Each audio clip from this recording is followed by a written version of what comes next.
Hello and welcome. My name is Krishnendu Bishwas and I am a civil engineering student currently pursuing BTech from Alia University, and I am currently in second year, third semester. So as I previously given a lecture about the building materials brick, and same with the sequence, I am taking now today's another lecture and presenting here the timber, which is again under the building materials. So in the first slide, we will discuss about the wood product and timber, and that is introduction to woods and why we choose timber as the building material. So let's go into the first slide. Here, the introduction to the woods and its product. So as we all know, wood, it is generally obtained from trees, and it is one of the most used natural building material. Why it is called natural? Because we know tree is a natural tree is of nature, as we know, and it is a natural object, we know, or we can say not an object, is an organism, natural organism, tree.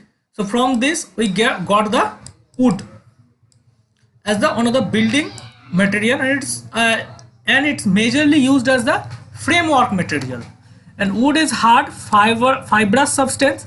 As we know, generally there are fiber because of conducting food and water throughout the body of the trunk of the tree, which forms a major part of the trunk, and it is also the wood. Generally this is the trunk part, and we obtain wood from this part.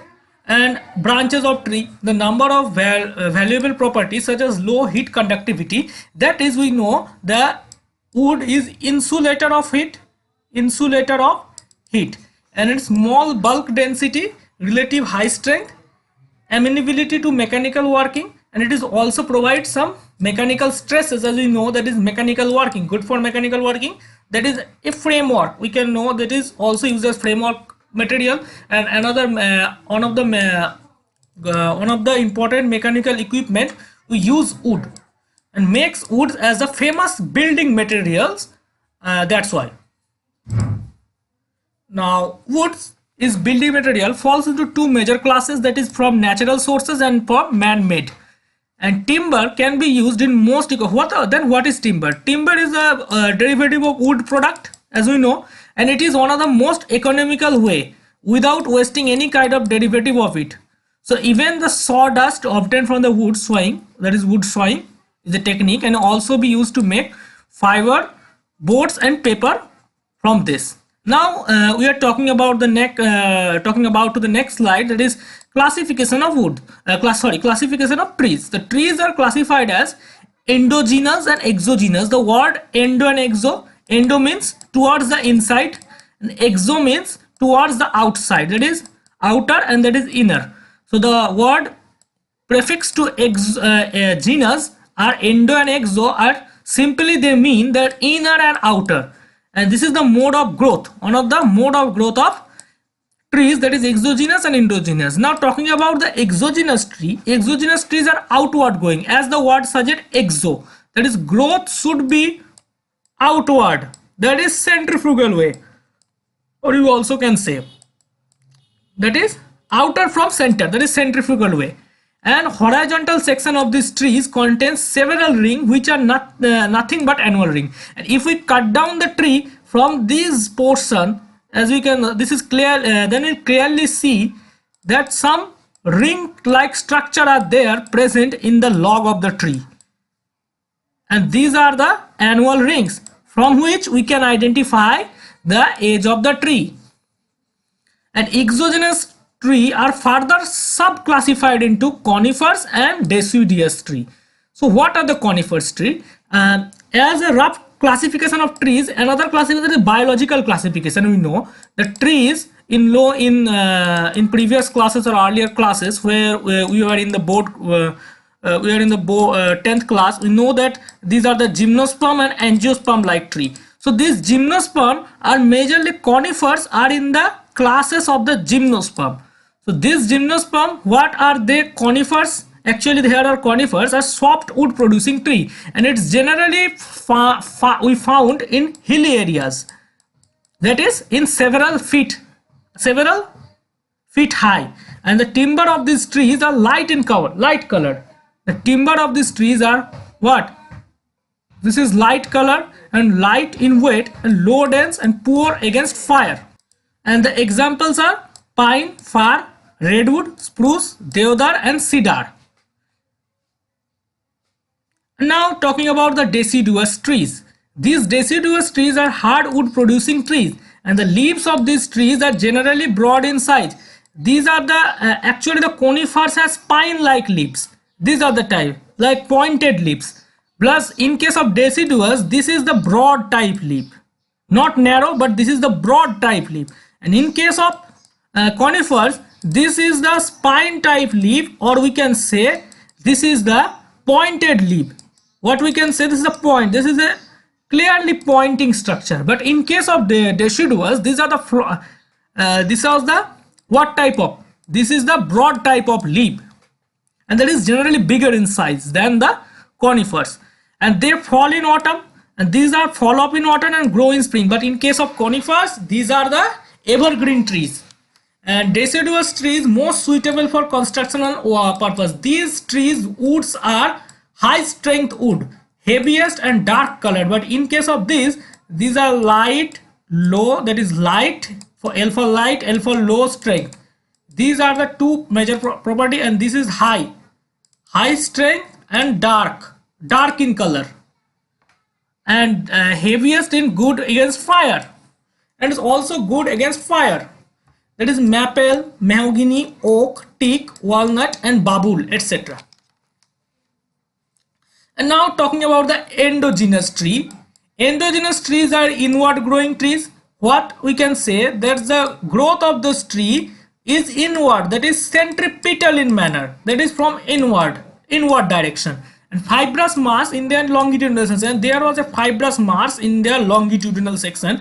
In case of bamboo, we can see there are some proper noding structure, and this length is called the internode. Internodal length are present there. There is a gap, hollow space in there, and the timber from this tree is useful in limited engineering purpose. So one use of the bamboo is a framework material. We use framework as a framework material for stages and other auditorium purposes. These are the used. And also supporting building materials, bamboos, plum, cane, etc. And now structure of the trees. So this is the structure can be divided into two categories, that is macro and micro. The word itself suggests its definition, that is macro means the bigger view and micro means the microscopic view. So here is the microstructure and macro structure. So as we can see, there is a structure called pith. This is inner bark, this is the heartwood section, this is the outer bark, this is the sapwood, this is the medullary.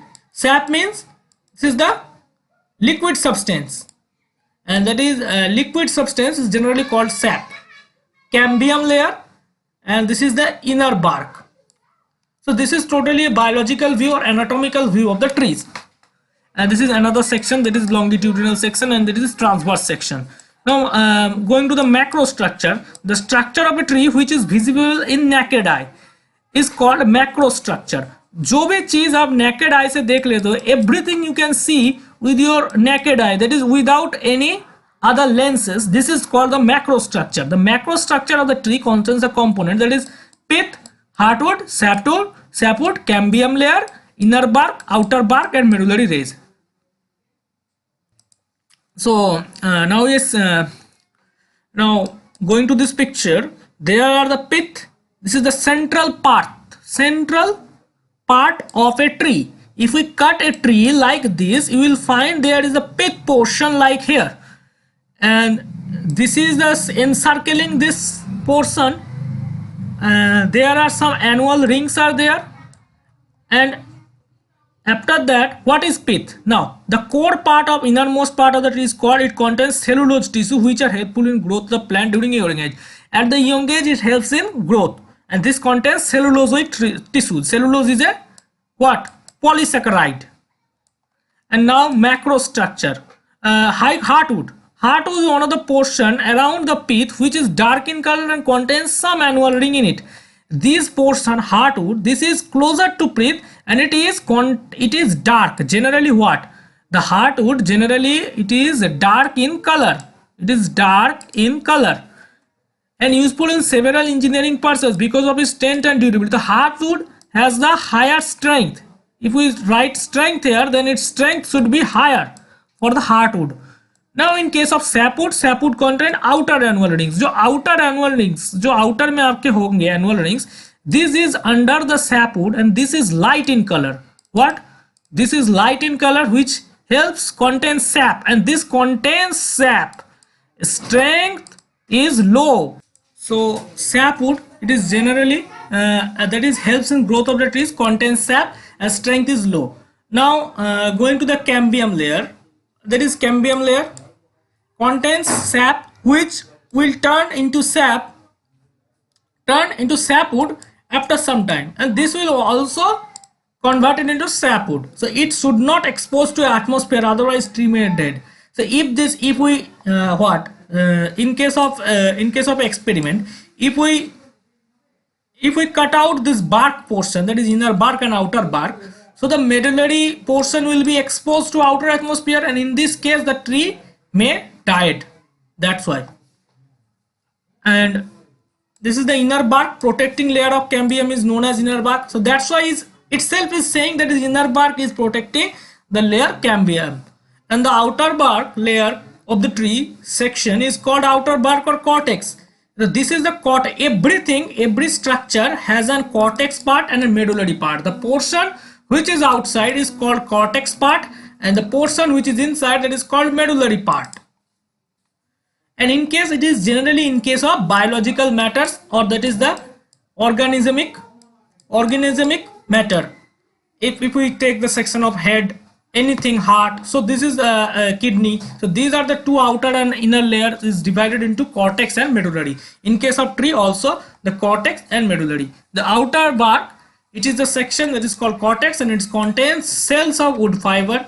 Wood fibers are there, especially that is xylem fiber and phloem fiber are there, and some scleral climatic trees. Now talking to the medullary ray, the ray extending from pith to cambium layer, that is extending from, this is the central part pith to the medullary layer, it is called the medullary rays, and these rays holds the annual ring and sap and heartwood together. So these are the some ray which holds the annual ring and these are the rays like structure, that's why it's called medullary rays, and it is extends from pith to medulla, that is pith to cambium layer, and this is called the medullary rays. So you can say these are the medullary rays are there.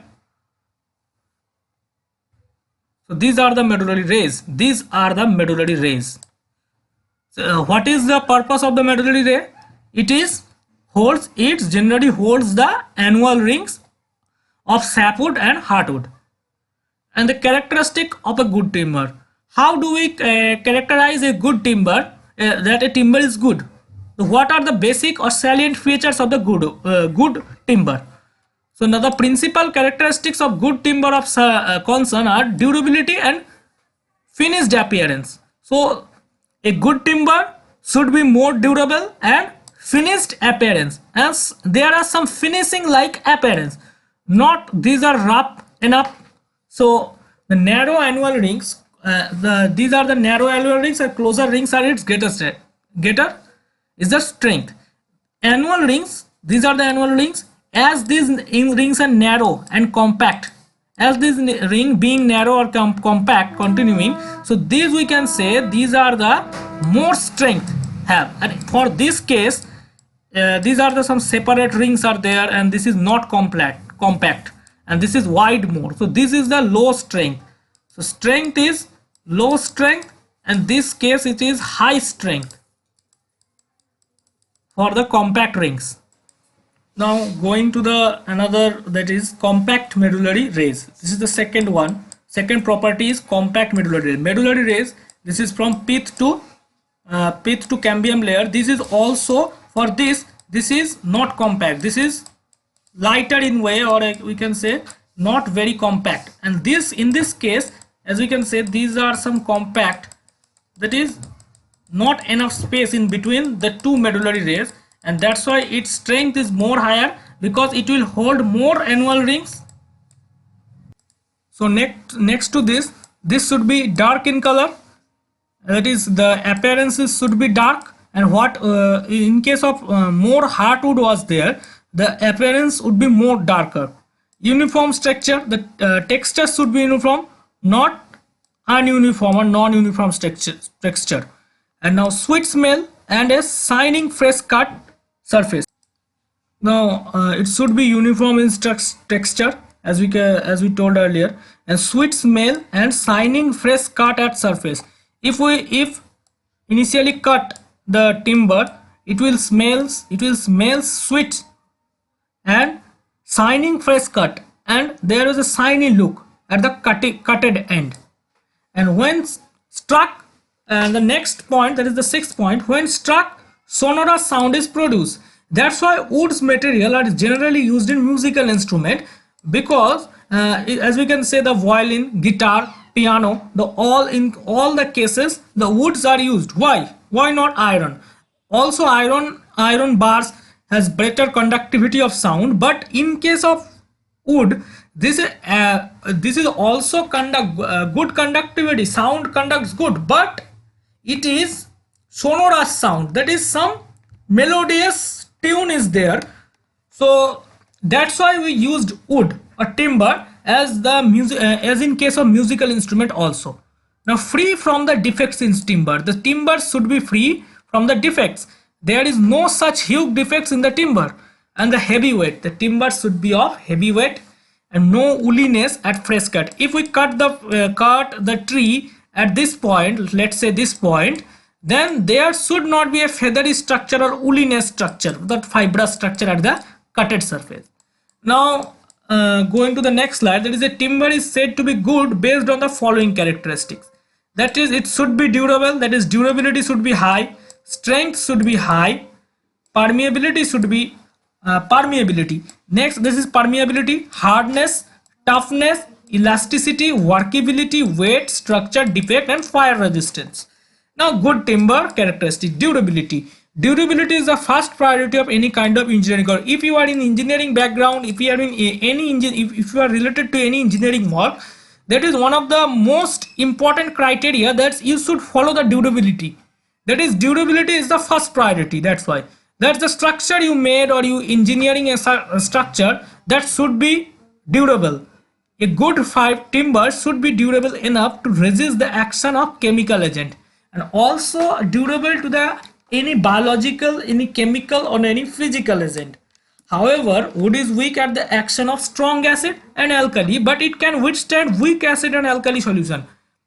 तो would is weak against, तो अगर आप would पे strong acid डाल दे तो ना, जैसे बहुत स्ट्रॉन्ग एसिड हो जाए, तो वुड के साथ यहाँ पे डिके हो सकती है वुड, कोई या फिर कोई स्ट्रॉन्ग एल्कली आप लेके आ जाइए तो वहां पे वुड डिके कर सकती है. बट अगर वीक एसिड हो, जैसे एसिटिक एसिड, बहुत वीक एसिड होते हैं, तो ऐसे एसिड से एसिटिक एसिड या फिर विनीगर जो होते हैं, या फिर आपने कोई वो नींबू होता है, नींबू का अगर वो थोड़ा सा सैप इधर गिर गया, जूस जो होता है वहां पे गिर गया, तो फिर वुड का कुछ नहीं होता, क्योंकि देखो ये वीक एसिड से और वीक सॉल्यूशन, अल्कली सॉल्यूशन के लिए एक बहुत ज्यादा ड्यूरेबल होती है वीक सॉल्यूशन के लिए. लेकिन अगर आपने यहाँ पे स्ट्रॉन्ग एसिड में डुबो दिया तो फिर ये डिसइंटीग्रेट कर जाएगा. So this is not durable for that. Now next is strength. Strength is resistant against failure. What is strength? Strength is a resistance against failure. जब तक आपकी स्ट्रक्चर फेल हो गई, उसके पहले तक कितना उस फेलियर को सहन कर सकता है, उसको ही बोलते हैं strength.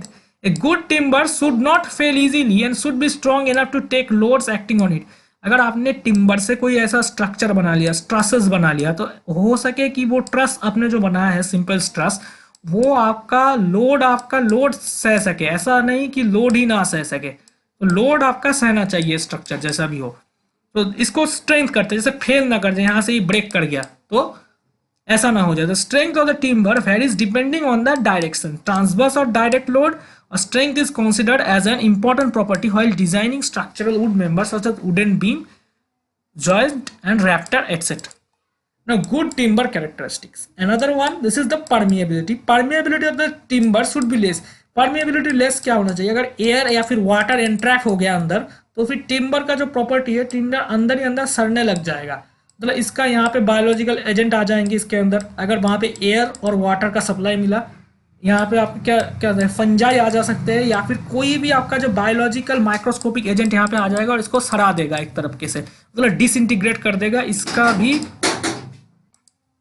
And A good timber should not absorb more than 8 to 12% of its weight. जैसे हमने ब्रिक के केस में पढ़ा था कि ज्यादा वाटर एब्जॉर्प्शन आप नहीं कर सकते ब्रिक के केस में, same in case of timber कि यहाँ पे भी आपका ज्यादा वाटर जो है वो एब्जॉर्ब नहीं होना चाहिए। 8 to 12% डिजायरेबल हो सकती है, इससे ज्यादा नहीं। The water permeability of timber depends on the factors such as moisture content of the timber, age of the timber, type of cut, कहाँ से आपने टिम्बर को कट कर दिया, कौन सा टाइप का टिम्बर ले लिया आपने, या फिर आपका एज कितना है, कितने एज पे जाके कितने दिन बाद वो ट्री होने के बाद आपने उसको कटा, मतलब प्रोसेसिंग किया है।